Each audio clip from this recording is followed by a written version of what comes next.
ዋትስአፕ ጋይስ የኛ ፕሪዲክተር ለየት የሚያደርገው ነገር እዚህ ጋር እስቲ ስለ ፕሪዲክተር አንዳንድ ነገር ልበላችሁ።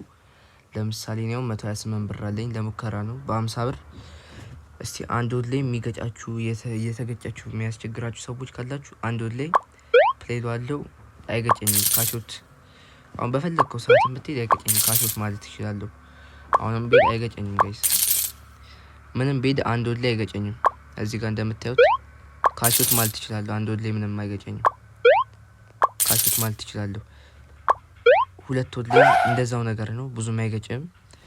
ሊገጭ ይችላል ግን የሚገጭ ትንሽ 20% ነው።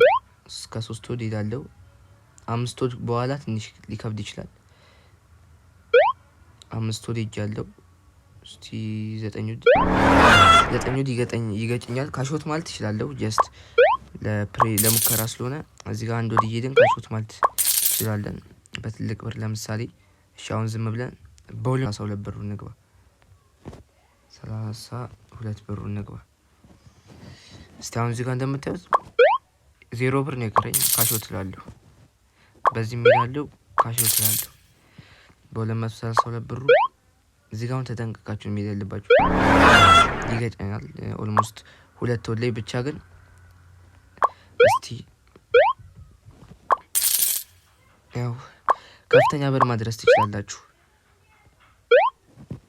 500 ምናምን ብር። አሁን ደግሞ እስቲ በ500 ብር ልገው በ500 ብር ስገባው ያው አንድ ወድ ምንም አይገጨኝም ካሾት ማለት ይችላል። ሁለት ወድም እንደዛው 3 ወድም እንደዛው ካሾት እና ፕሪዲክተሩ ማግኘት የምትችሉት ኮሜንት ላይ ያስቀመጥኩላችሁ የቴሌግራም ቻናል በመግባት እዛ ላይ ገብታችሁ አዋሩኝ። ዋጋውም እዛ ላይ አለ። መልካም እድል